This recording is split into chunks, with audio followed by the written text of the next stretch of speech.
From the very first ever so careful steps, you know you're in for something special with Death Stranding 2. Thrown straight back into the shoes of Sam, we find ourselves delicately pathing down a mountain, where any slight motion could be enough to trigger a landslide. While you're pressured to move as quickly as possible and avoid an impending catastrophe, you can't help but savor the moment, to take a deep breath amid the chaos despite what the game is telling you, to soak up every little detail in this sensorial feast. From the haptics in the DualSense bouncing with each subtle movement, the draw distance revealing a vibrant world just waiting to be explored, the sun beaming down as though it's only meters away, you're instantly immersed and there's no looking back. You're transfixed, compelled to reach your goal no matter what it takes. Before you know it, as if automatically, one foot forward leads to another until you find yourself not on flat ground, but back at the peak of another mountain, retracing your steps on a different mission and finding more efficient paths. It's this intoxicating loop many of us were enchanted by 5 years ago, and it's that very same loop, albeit evolved in new ways, that keeps your mind occupied for hours on end here once more. In the roughly 50-hour story that ensues, and the endlessly replayable grind thereafter, the initial hunch is proven right countless times. Death Stranding 2 is indeed something rather special.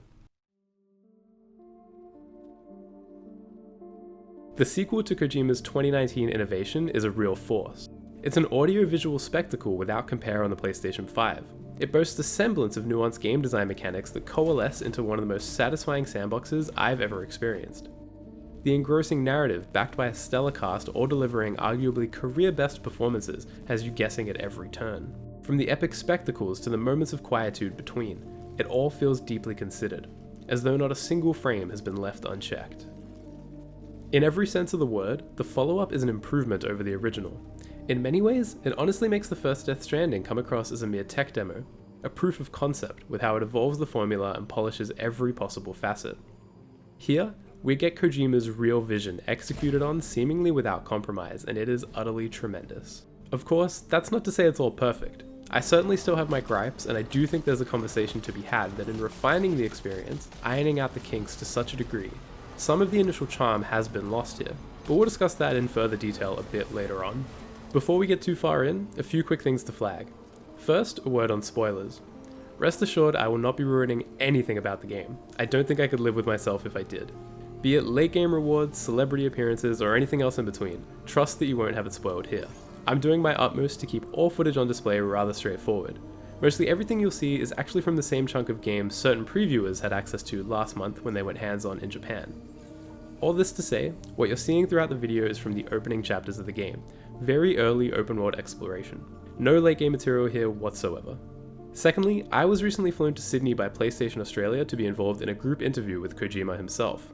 I will be scattering a few comments in throughout this review as they become relevant, but trust that much of this review itself was finalized before that trip, as to ensure it had no influence on my perspective. I'm purely flagging for the case of full transparency. And finally, since I know some eyebrows will be raised, here's proof of the 100-hour claim along with all my stats thus far. So, with all that out the way, put your best otter hat on, grab a can of Monster, and please do get comfy as there's lots to discuss.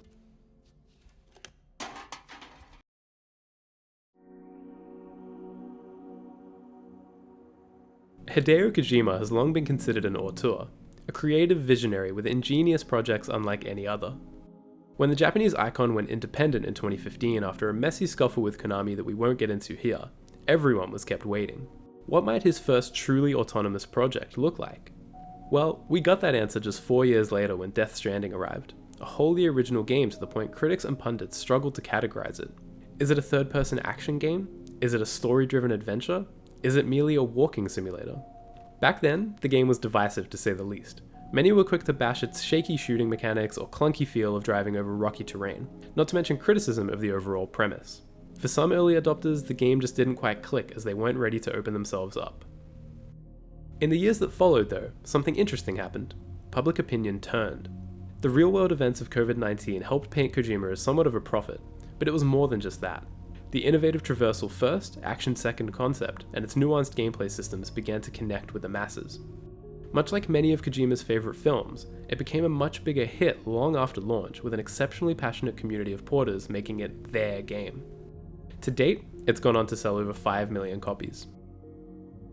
It's crucial to understand this context as Death Stranding 2 is now launching in a very different world. There aren't questions around the nature of the game. We know what it is. Players have had years to warm up to the original, and thus, there's far less apprehension this go around. It's very likely reviews will reflect that with a considerably higher Metacritic score when the dust settles. As mentioned at the top, I was lucky enough to attend an interview event with Kojima himself in Sydney prior to the game's launch. Early into the conversation, he made it clear just how acutely aware he was of the criticisms around the first game, and how expectations have now changed ahead of the second title's release. Quote, "Death Stranding 1 was a delivery game. I wanted the players to understand it's a new type of game.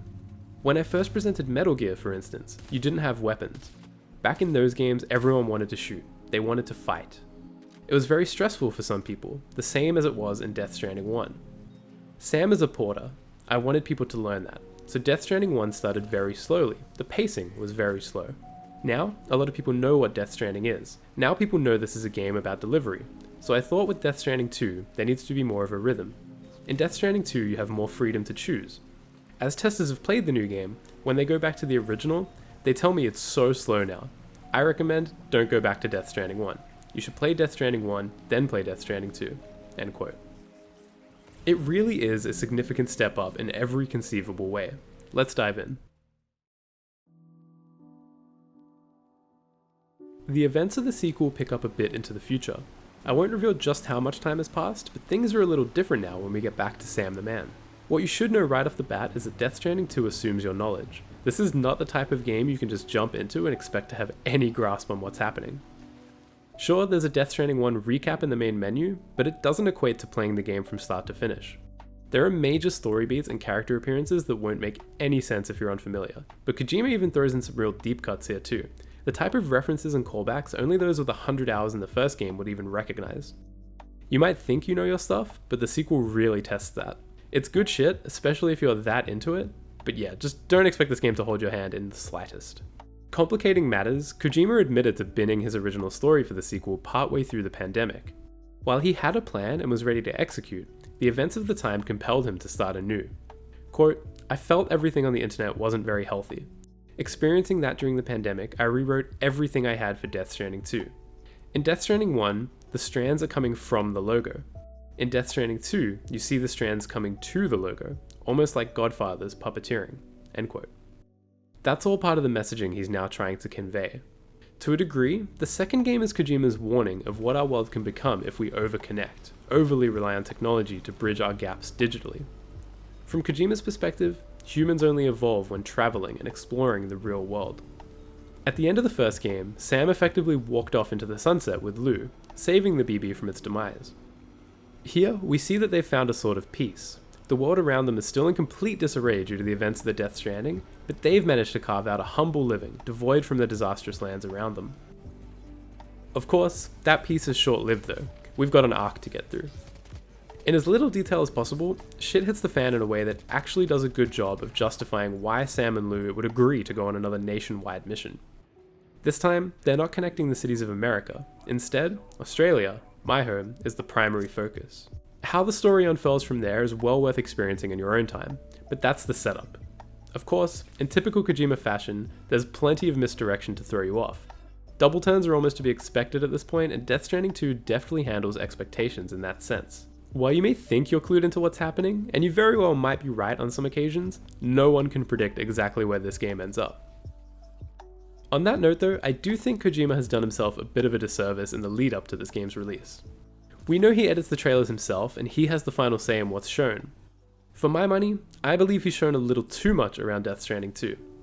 There are some pivotal moments, even some very late game cutscenes that have been shown off in early marketing material. Heck, even the collector's edition ruins something you'd much rather experience with blind eyes, so a little more restraint would have helped all of it land a little better in my opinion. Amusingly, the structure of the sequel is near identical to the first game. Not just in terms of how it's delivered, but even in how it pans out across the continent. You're very much repeating the acts of the first game, connecting key facilities while linking up minor points of interest along the way. With each episode, you get a handful of cutscenes, some far lengthier than other. Then you're off to the races delivering cargo, taking down BTs, restoring roads, and plenty more. It's even a bit self-aware at times, especially near the endgame, where Kojima historically loves to put hours of cutscenes.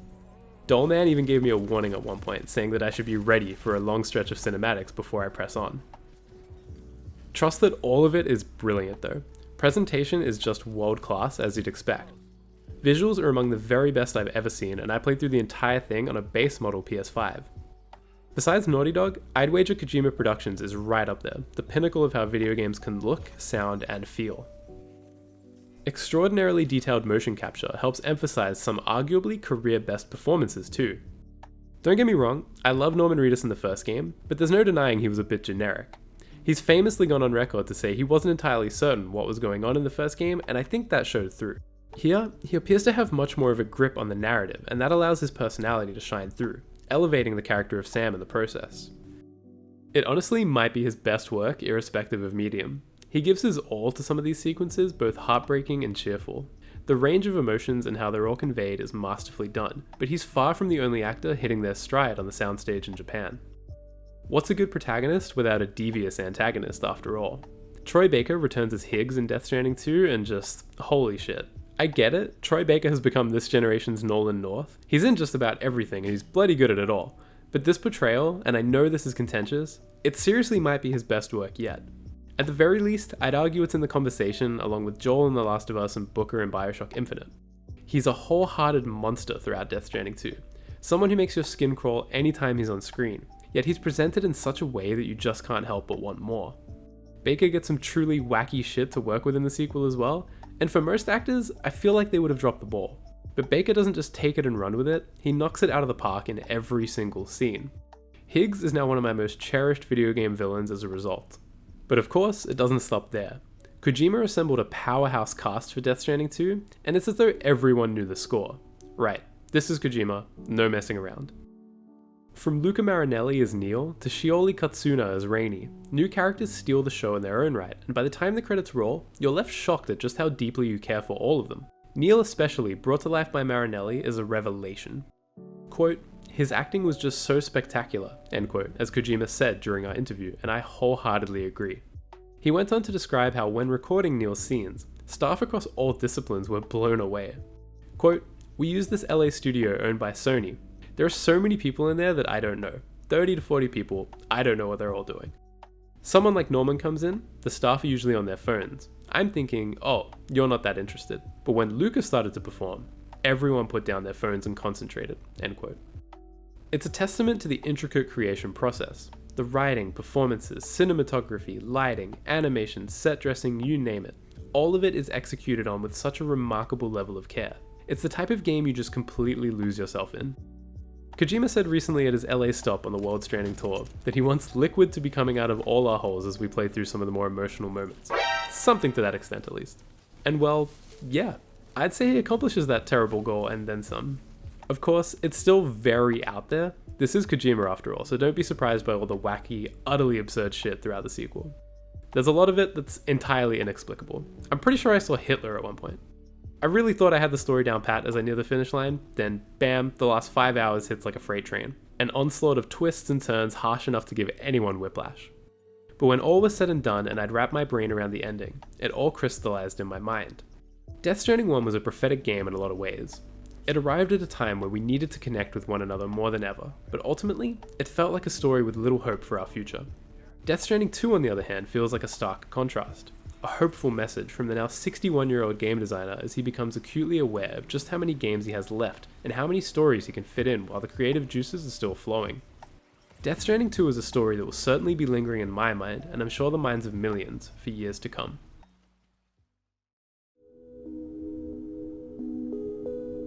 When you're sat down with a controller in hand playing through the moment to moment of Death Stranding 2, one thing is clear above all else. It's as though Kojima held an all-hands meeting with his studio and politely requested for each and every criticism of the first game to go under the microscope. If a feature or mechanic could be refined in such a way as to make the experience more pleasant, awesome. If there was simply no way to redeem a criticized component, however, there were no qualms about throwing it in the bin altogether. Quote, "It's a delivery game, but I wanted to make it a little more accessible," end quote, as Kojima put it in our interview. Though despite all the changes, he didn't want the overall core of the experience to be any different. Quote, "I could make a Call of Duty shooter game with Sam. A lot of people might like that, but it's not for me. I don't need to do that," end quote.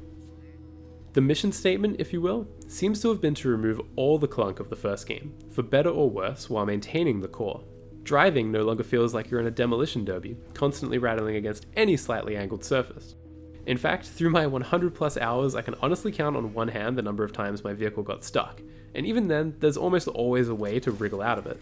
BTs won't be dragging you along the ground anywhere near as often, and you've got dozens of new ways to dispose of them or outright avoid the conflict if you prefer. And then, gunplay is much tighter than it was before too. Information on the map is considerably easier to digest, it's all just a big step up. Even when playing on brutal difficulty after finishing the story, it's clear gameplay has been ironed out so that very little feels frustrating or unfair in any capacity. You have all the tools at your disposal. If you mess up, that's your fault. Whereas in the first game, you often had to fight against the jank while dealing with everything else. Obviously, for the vast majority of players, I think this all sounds fantastic. A smoother ride from point A to point B. But I do think there's a conversation to be had that in sanding down all the rough edges, a little of the charm has been sanded down along with it. It certainly wasn't everyone's cup of tea, I understand that, but there was something almost indescribable about overcoming the odds in Death Stranding 1. You had to learn the jank, master the systems and know how they sometimes clash, navigate around the complex terrain and pick the right equipment knowing what lies on the path ahead. You also had to come to grips with the fact that you could do all of that, and sometimes it'll still blow up in your face. In a not always fun way, that was part of the charm. It's a tricky one to balance, as obviously, I'm all for objectively improving the gameplay experience, but I wouldn't be surprised if there's a portion of hardcore Death Stranding fans that end up preferring how the first game felt after putting a few hundred hours into the sequel. So with all that said, what are you actually doing in Death Stranding 2? Well, very much the same as the first outing. Your job as an experienced porter is to reconnect Australia. That means travelling across the continent on foot and in a range of vehicles, taking an assortment of goods with you and delivering them to those in need. If you didn't enjoy the gameplay loop of Death Stranding 1, you still won't enjoy it here. While no doubt it's far less constricting in the sequel, it's still the same game at its core. The bulk of your time is spent navigating the land, only stopping along the way for the occasional conversation, to pick up more goods for delivery, or to fight against BTs, robots, or other humans. For me, I absolutely adored the first game, and honestly, I know I'm in the vast minority here, but I would have been content if there wasn't a single bit of combat throughout it. Give me all the weird and wacky shit, the mellow vibes of managing cargo in your backpack before ascending a mountain and looking down at the path you just conquered. I was here for it in 2019 and I'm still here for it now, though I understand not everyone enjoys the more menial tasks without a bit of action and tension thrown in. It's for that exact reason Death Stranding 2 places a much bigger emphasis on combat this time around, at least through its main path. While you can avoid most of it, there are some instances where you're forced to engage, and it's safe to say it's all a big improvement over the original. For starters, as we've mentioned, gunplay is far better here than it was in 2019. Back then, automatic weapons all felt a bit flimsy, like you'd only use them as a last resort or when forced to in the few sections with Cliff. Sam had no idea how to fire a machine gun then. Here, they're much easier to control and there's far more of them too. You've got shotguns, machine guns, grenade launchers, snipers, handguns, everything else in between that I won't spoil, it's a lot. Nailing a target from 100 meters away with a silenced, non-lethal sniper feels just as satisfying as blasting your way through an enemy encampment up close and personal with a highly lethal shotgun. In a way, it does feel like Kojima heard the criticisms and, in a sense, reverted back to what made Metal Gear Solid 5 shine. Its wide-open approach to combat hasn't been copied over directly, but you can't help but see the foundations here in Death Stranding 2. The same can be said for stealth as well, which also feels vastly improved here. Sneaking through enemy territory can be immensely satisfying when you get it just right, which is easier said than done. Before you even get close to an enemy base, you need to do some reconnaissance. It's vital to know firstly how many targets there are, but then their positioning as well. With a patient playstyle and the right equipment for the job, you can take down a few dozen enemies without making a noise. Whether it's footstep dampening boots, camouflaged outfits that help you blend with the environment, silenced and tranquilizing weapons, decoy grenades, or even some mission-specific perks you can change in and out before setting on a new delivery, there are just so many options. You have an impossibly big number of variables to manipulate, and it's just as thrilling here as it was in the Phantom Pain. Then of course there are the BT encounters, which caused more frustration than anything else the first go around. While they're a bit more spaced out in the sequel, the presence of these haunting ghosts is still just as chilling. Thankfully though, it's a great deal easier to avoid them altogether. Whether you're on foot or in a vehicle, you can quite simply make your way out of the zone or skirt around to ignore the possible conflict. For the most part, you're only really going to encounter BTs if you set out to do so. If you do eventually find yourself in a fight with the sort of undead, but kind of in between yet not really, you'll be treated to a vast array of unique enemy types here in Death Stranding 2. There are plenty of BT enemies, both big and small, that require different strategies and most of the time, different equipment. There's no one loadout fits all type solution here. If you get caught in a fight with a BT in the sky, but all of your weapons are for a close range stealth mission, rest assured, you're probably cooked. Rather than dreading these encounters as the hours went by, I found myself more than willing to jump in, take them head on and clear the area. I won't spoil exactly why, but later on in the game especially, there's a kind of motivation that makes these fights all the more rewarding. When not engaging in combat, the bulk of the game is very much the same as it was before. Navigation is at the heart of the experience as you chart a course from one waypoint to another, carefully managing cargo limitations while assessing environmental challenges along the way. Just like before, a good chunk of the time is spent on foot, at least in the very beginning. Before you've connected ziplines and have access to a handful of vehicles that expedite the process, you're slowly wading through rivers and scaling snowy mountains on foot. Again, as someone who adored exactly this in the first game, I'm happy to say it's a blast here as well. Overcoming hurdles along the path is never not gratifying. Dropping ladders or ropes down to not only help yourself, but other players too is immensely rewarding. A piece of equipment you left behind in hour 3 could still be raking in likes by hour 30, reminding you of your impact in the grand scheme of it all. Of course, it's not long until you're blitzing through orders. Australia has a vast network of roads to rebuild, and they can even be upgraded this time around for some added benefits. As we'll discuss a bit later, these upgrades are often vital for endgame challenges, but they are not easy to come by. Beyond that, there's also a monorail system this time around as well. These connect a number of mines to bigger facilities near and far, and their purpose is multitudinal. On the one hand, they're fantastic for transporting enormous batches of materials, far more than Sam could ever carry on his back and greater still than the amount you could fit into even the most upgraded vehicle. But Sam too can hitch a ride here as well. You can load your vehicle into a shipping container with all of your other cargo, hang onto the rail outside and soak up the scenery as you glide over now charted territory. It's simply awesome the first time you get any of these up and running, but of course, it's a heck of a challenge. I'm over 100 hours in and still have plenty of roads and monorails left to connect, let alone upgrade. It really does take a village. Though building structures is only the start of your efforts. When environmental effects come into play, it can change everything. Among the first you'll experience are earthquakes, which vary in scope. Some will merely knock you off balance if you're not bracing, though others can have catastrophic ramifications, damaging and even outright destroying structures in certain zones. Then there are devastating flash floods. Good luck to you if you've built anything in lower elevation that can be swept up in the rain. There's even an upgrade you get access to quite early on that will tell you outright if you're about to build something in the path of destruction. But those are just two examples. You've got sandstorms, bushfires, torrential rain with thunder and lightning cracking through the clouds, and so much more. This is one of the most visually observable upgrades on the first Death Stranding, where back then you might have noticed a teeny tiny avalanche in snowy region as a few rocks fall down a hill. Here, environmental effects have game-changing impacts, and you never truly know when they might strike. It's never to the point of frustration where, say, you're meters away from S-ranking a brutally tough cross-country order and an earthquake just damages everything, but it is another variable to keep in mind at all times. You need to make sure you have the right equipment for the worst possible outcomes. The way they're all presented is downright thrilling too. In the heat of the moment, you're overwhelmed not just by danger, but by the audio-visual delight of it all. Then there's the after effects, Sam returning home with burnt fingers after narrowly escaping a fire. Or even Dollman being coated in sand after a storm nearly whisked the little guy away. No stone has been left unturned, bringing every detail to life. As such, no two journeys ever feel the same, which I know is a bit corny to say, but it really is true in this instance. Whether it's main missions or side content, there are just so many variables to consider, and the variety of said deliveries keeps the experience fresh. To the point that I'm now over 100 hours in and barely feel as though I've scratched the surface. There are 400 unique deliveries with packages coming in all shapes, sizes, and forms. One moment you're delivering a pizza, the next you're tracking down an explosive device that if ruffled in the slightest will ruin your day. The side content is considerably deeper this time around too. You get to form far meaningful connections with so many of the strangers running these facilities littered across our sunburnt land.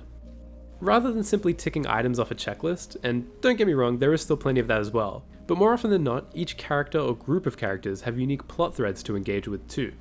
There's this pain in the ass adventurer who keeps brushing with death time and time again.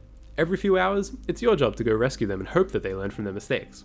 There's another group that tasks you with pushing beyond mere human limitations, asking you to complete near impossible challenges and gather loot in hard to reach areas. There's even an animal shelter you can help flourish by rescuing wild animals stranded all across the map.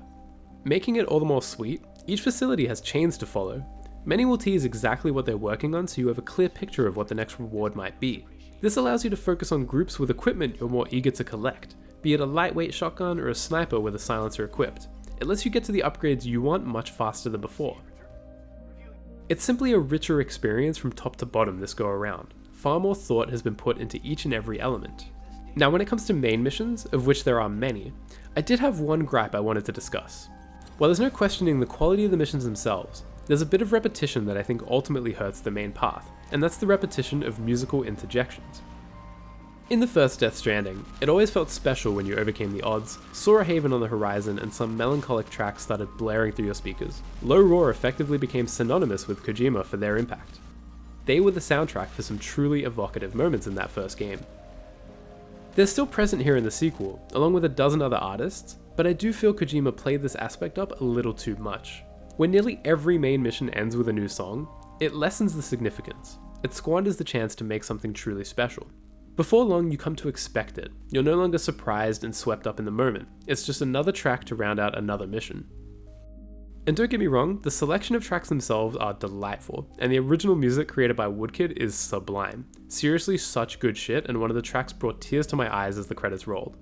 But ultimately, it does feel like a bit of that original magic was lost in trying to shoehorn it into the vast majority of missions.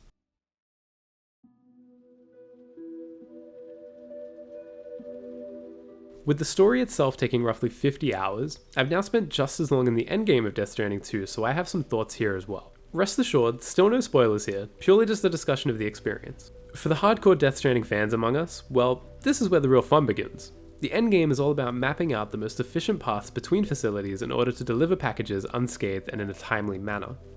Your goal is to reach that Legend of Legends S-tier ranking on as many deliveries as possible. So before even setting out, you first scout the area, assess any hazards, lay out zipline paths, and generally get a sense of how you'll be navigating from point A to point B.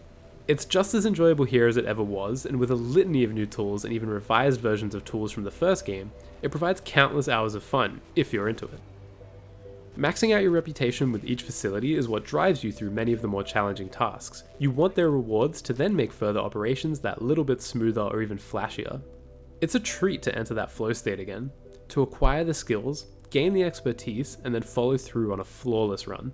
Does it always go according to plan? Of course not, but that's the learning curve.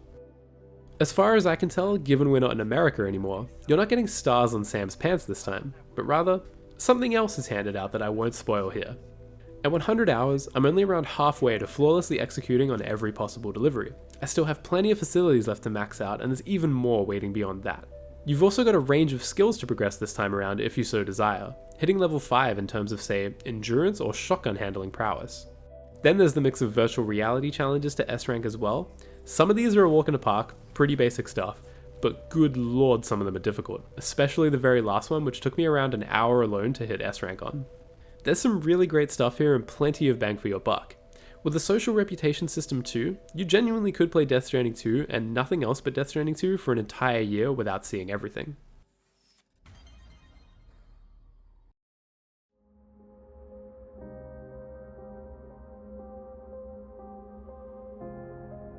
When viewed for the sum of its parts, Death Stranding 2 is a phenomenal offering. You can't take any aspect by itself and poke holes. Whether it's the sound design or the storytelling, the menu systems or the open world, all of it is simply exceptional. Even with that said, games of this ilk can run headfirst into a common issue. Overstaying your welcome is a real consideration. I think of games like The Last of Us Part 2 for instance, where, yes it's all fantastic, but 10 hours cut from the runtime would have made it even better. With Death Stranding 2, I never felt that. Not once did I groan thinking of the next delivery. Not for a split second did I wish the story drew to a close sooner than it did. That couldn't be further from the truth, as even as I finish this video, I'm eager to jump right back in and get the next facility to 5 stars. I want to see every nook and cranny, to hear every story and experience the game for all that it has to offer. Towards the end of our interview with the man himself, Kojima stressed that Death Stranding 2 was the most challenging game he's ever made. Quote, "I thought I couldn't pull it off. I almost gave up. The staff were all remote. I became sick as well. I thought it was the end of the world. But now, Death Stranding 2 is finally done. I've been creating games throughout my years, but Death Stranding 2 was the most difficult challenge yet." End quote. In overcoming it, Kojima felt like he reconnected again. Quote, "reconnected within himself." End quote. Make no mistake, it's Kojima we have to thank for these two extraordinary games. Few have the vision, and fewer still are bold enough to commit the resources to its execution. The legendary game designer has proven his caliber once more, but in praising the face of the studio, I think we all need to consider the hundreds of talented workers below him as well. I think that's an important aspect to really distinguish here. Of course, we all love to heap praise on the leader of a company, or in this case, the leader of a game development studio. And while the ideas certainly come from the top more often than not in this case, the tireless work of hundreds bringing each nitty-gritty system to life can't be overlooked. Death Stranding 2 is only as exceptional as it is today because of their effort over the past half-decade. This is as much a triumph for the engineers and animators as it is the writer and director in Kojima. Death Stranding 2 is one hell of an adventure, and one I'm sure millions will be playing in the years to come as it reaches new platforms much like the first game did. As for what comes next, outside of the movie and this anime adaptation that he's just been talking about, well, it might not have Kojima leading the charge, and who's to say how that might pan out.